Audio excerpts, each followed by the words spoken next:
Bonjour tout le monde et bienvenue sur ma chaîne YouTube Une Seconde Rocks. Nous sommes officiellement le 1er décembre, alors c'est chill pour moi de sortir mes décorations de Noël, de me pimper un peu, disons, on va dire ça de même, pour le temps des fêtes, pour une vidéo spéciale du temps des fêtes, parce que c'est le temps, n'est-ce pas, d'acheter les cadeaux si c'est pas déjà commencé. Et donner un livre en cadeau à quelqu'un est une tâche relativement difficile. Autant pour offrir un cadeau à un Book Dragon qu'à quelqu'un qui lit jamais. T'es jamais sûr de ce que le Book Dragon a déjà dans sa bibliothèque ou ce qu'il a déjà lu, pis t'as généralement aucune idée de ce que pourrait aimer lire une personne qui lit jamais. Et dans les deux cas, t'as pas vraiment le goût d'investir dans un livre qui sera jamais ouvert. Mais pas de panique, je suis ici pour vous donner des conseils. Prenez des notes, ça va barder.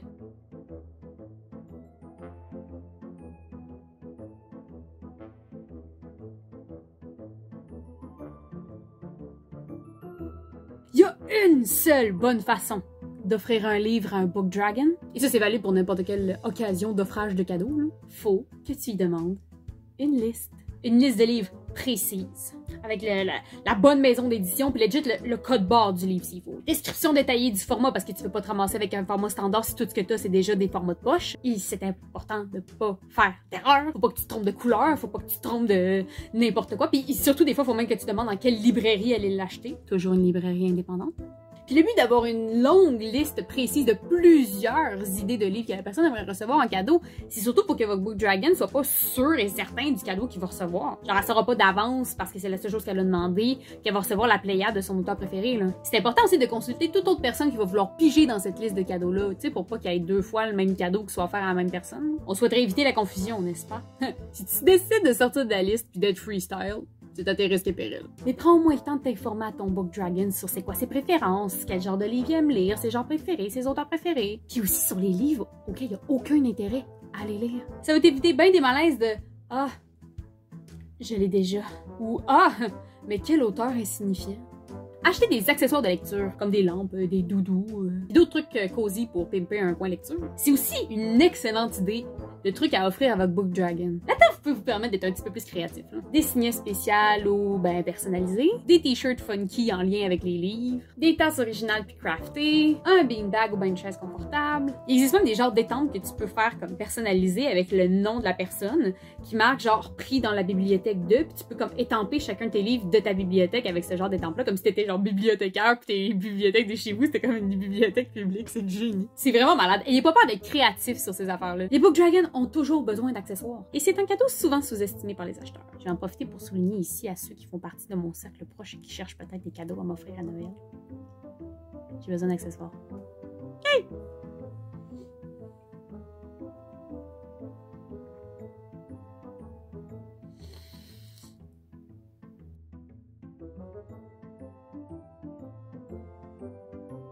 On va devoir décortiquer ça en étapes parce que c'est un terrain pas mal tricky. Perso, je trouve ça génial, les gens qui veulent offrir de la lecture en cadeau pour le temps des fêtes. Mais ça veut pas dire que tout le monde a le goût d'en recevoir. Pour rendre un livre un beau cadeau pour quelqu'un qui n'a pas nécessairement d'intérêt pour la lecture, qui soit réfléchi, intéressant, l'idée du cadeau puis le contenu du livre en général. Puis ça, c'est quelque chose qui est vraiment très subjectif, autant pour la personne qui va acheter que pour la personne qui va recevoir. Et il n'existe pas de liste de livres universels que tout le monde va aimer inévitablement ou tout le monde va avoir le goût de lire inévitablement. Je peux donc pas en faire cette vidéo une liste de suggestions de livres à acheter parce que même si je vous donne la liste des meilleures œuvres ou des plus connus ou ceux qui sont le mieux achetés ou quoi que ce soit, ça va pas dire que parce que ces livres ont ces statistiques-là, que la personne qui va le recevoir va avoir le goût de l'ouvrir puis de le lire. Même si l'histoire est magnifique, ça veut pas dire qu'ils vont l'ouvrir puis le lire pareil, même si c'est considéré comme les plus grandes œuvres de l'univers. Ça fait que pense à ton affaire, puis même si c'est un livre un peu underrated ou moins assez vu partout ou que tu connais pas vraiment, que tu n'as jamais entendu parler de l'auteur ou whatever, ça peut être un meilleur cadeau que le best-seller de cette année-là. Donc pour aller dans cette idée-là, je vais vous faire une liste de conseils que je vous suggère de suivre pour bien choisir les critères que vous allez sélectionner pour une lecture que vous voulez offrir à quelqu'un qui ne lit jamais ou qui ne lit pratiquement pas. C'est parti! Tu dois t'informer des capacités de lecture de la personne à qui tu vas offrir un cadeau. Et quand je dis capacité de lecture, je tiens à préciser que je ne fais pas du tout référence à l'âge de la personne. La capacité de lecture, c'est quelque chose de personnel, d'individuel. Je connais des enfants qui lisent plus vite puis des romans plus épais que bien des adultes, qui eux sont pas capables de lire plus que 200 pages parce qu'ils finissent vraiment tannés. C'est unique à chacun. Prenez le temps de vous informer parce que ça veut pas dire non plus que cette personne-là qui lit pratiquement jamais est pas capable de lire plus que 200 pages. Peut-être que cette personne-là lit vraiment rarement parce que ce qu'elle préfère lire, c'est des briques de 600 pages. Tu le sais pas, pour ça, faut que tu t'informes. Il y a mille et une raisons pourquoi les gens lisent pas ou lisent peu. Ça n'a pas toujours nécessairement rapport avec un manque de concentration ou un manque d'intérêt. Pour sélectionner un livre pour quelqu'un qui lit jamais, s'informer d'abord de ses capacités de lecture, c'est la chose la plus importante. Parce que ça élimine au premier regard beaucoup d'œuvres, beaucoup d'options de romans qui seraient trop courts ou trop longs pour intéresser notre protagoniste recevant un cadeau. Ça évite les malaises d'acheter un livre classé 8 ans et plus à un enfant de 9 ans qui est exactement dans le bon groupe d'âge et qui va lire ton livre en 4 secondes parce que lui, il est tellement habitué de lire des lectures vraiment plus comme challenging intellectuellement qui aura aucun intérêt à genre être content de la lecture qu'il a faite ou qui sera peut-être même pas intéressé à l'ouvrir parce que la couverture a l'air trop childish. Demandez, informez-vous, c'est la première étape. Essayez de faire ça subtil aussi pour que la personne sache nécessairement qu'elle reçoit un livre. Là. Mais en même temps, si elle vous connaît, vous êtes quelqu'un qui aime ça, donner des livres en cadeau, peut-être qu'elle va être comme genre « Ah, je veux sûrement recevoir un livre. » Eh bien, défaites cette mentalité-là des gens qui voudraient pas recevoir des livres en cadeau. Pour ça, il faut y penser intelligemment. Informe-toi de ses goûts. Ça semble comme l'élément 1, mais en fait, c'est l'élément 2. Si c'est quelqu'un qui est passionné de sport, de comédie romantique ou ben de, je sais pas moi, de cartoon, ça va venir influencer ton choix. Si tu veux faire lire quelque chose à quelqu'un qui lit jamais, faut que l'intérêt du livre, faut que le sujet du livre ou du moins les éléments qu'il y a à l'intérieur de l'histoire viennent référer aux intérêts de la personne à l'extérieur de la lecture, donc dans sa vie courante, des trucs qu'elle aime. Par exemple, quelqu'un qui adore, mais adore cuisiner. Outre que d'acheter un livre de recettes, qui peut d'ailleurs ça aussi très bien backfire, ça veut pas dire qu'elle aura pas déjà ou qu'elle va être intéressée par ce genre de cuisine-là. Tu peux choisir de faire une fiction à cette personne-là qui met en scène un personnage qui serait cuisinier ou passionné de cuisine, qui a des recettes à l'intérieur, qui sait. Par exemple, Man de Kim Thuy. Tout petit roman qui fait marier la romance, la cuisine, la passion culinaire, mais surtout l'évolution de l'amour puis la recherche de soi dans les relations amoureuses. Si tu cherches à offrir un cadeau à un ado qui tripe bien gros sur le hockey, par exemple, les prix le plus large puis le plus évident, cherche pas plus loin. Il y a de plus en plus de fiction jeunesse autour du hockey. Les livres de Luc Gélina sont d'ailleurs le meilleur exemple que je peux vous donner. Que ce soit sa série de C'est la faute à ou bien la série Puma, dépendamment des capacités de lecture de la personne à qui vous voulez acheter un cadeau. Ce sont toutes des bonnes idées. Et d'ailleurs, les maisons d'édition jeunesse ont généralement une grande section qui est réservée à des trucs qui sont en lien avec les sports. T'sais, en partant de l'escrime, en passant par la gymnastique, le cheerleading, l'équitation, le volleyball, le badminton, le hockey. Il y en a en masse, mais pour savoir quel est le bon à acheter, faut vous informer. Puis va pas dans le mainstream. Ça, c'est un petit side note. Pense un peu, c'est ça qui va rendre ton cadeau personnel. Si tu veux acheter un livre, par exemple, à un ado qui lit jamais, faut pas juste que tu ailles acheter le dernier roman sci-fi Young Adult qui vient de sortir en librairie, puis que tu sais qu'ils ont fait un film dessus récemment, puis que là, c'est sûr qu'il va l'aimer parce qu'il a trippé sur le film. Soit parce que quelqu'un a trippé de regarder Hunger Games qui est nécessairement intéressé à lire le livre pour autant. Prends le temps de chercher puis de creuser pour quelque chose qui va vraiment valoir la peine. Comme je l'ai dit dans l'intro, les livres qu'on offre et qu'on achète aux gens qu'on aime pendant le temps des fêtes, ça n'a pas nécessairement besoin d'être des best-sellers pour être un beau cadeau. T'as pas besoin de l'opinion du grand public pour savoir si ce livre-là va faire plaisir à la personne à qui tu veux l'offrir. Sois jamais gêné d'aller chercher quelque chose de plus underground ou de zéro connu. D'ailleurs, soyez jamais gêné de lire des livres que personne connaît. Pour que le livre soit une belle expérience puis aimé du lecteur, juste de le recevoir, c'est qu'il faut qu'il soit personnel puis senti de la personne qui l'a acheté, tu sais. Savoir qu'il l'a choisi avec soin spécialement pour cette personne-là, puis qu'il n'a pas juste pris dans le top 10 des ventes de cette année-là. Magazine.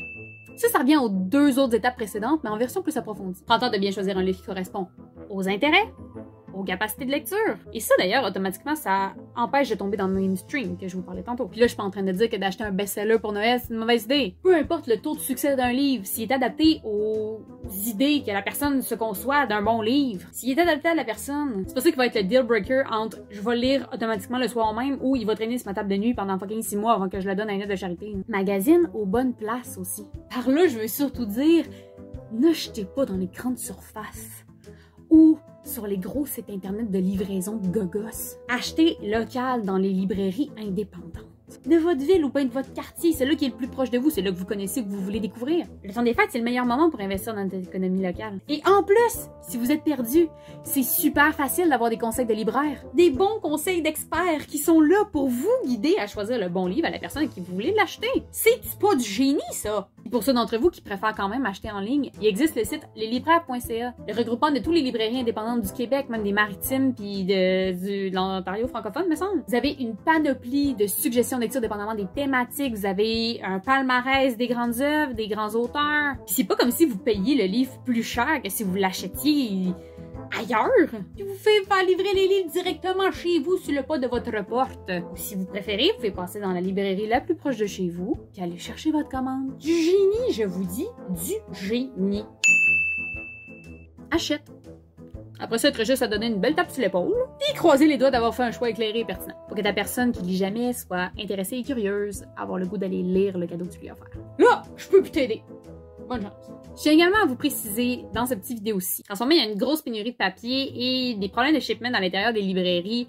Et ça, c'est à la grandeur de la province. Ça ralentit beaucoup le transport des commandes et il y a beaucoup de livres qui vont rapidement devenir backorder. Ou que même s'ils sont commandés rapidement, genre un mois avant le temps des fêtes, un mois avant le 24, ça se peut que vous soyez flush. Alors prenez pas de chance puis pitchez-vous dans les librairies le plus vite possible. Alors prenez une grande respiration, restez calme. Les librairies font généralement un gros stockage de livres avant le temps des fêtes en sachant pertinemment que il va y avoir des blocages pendant la période des fêtes. Et je vous laisse quand même le petit conseil de même comme ça parce que cette année risque d'être pire que d'autres années. Alors commencez à magasiner dès maintenant. Voilà les quelques conseils que j'avais à vous donner. J'espère que vous allez faire des belles trouvailles pour vous et pour vos proches dans le temps des fêtes. J'en profite d'ailleurs pour vous lancer mon calendrier de l'Avent.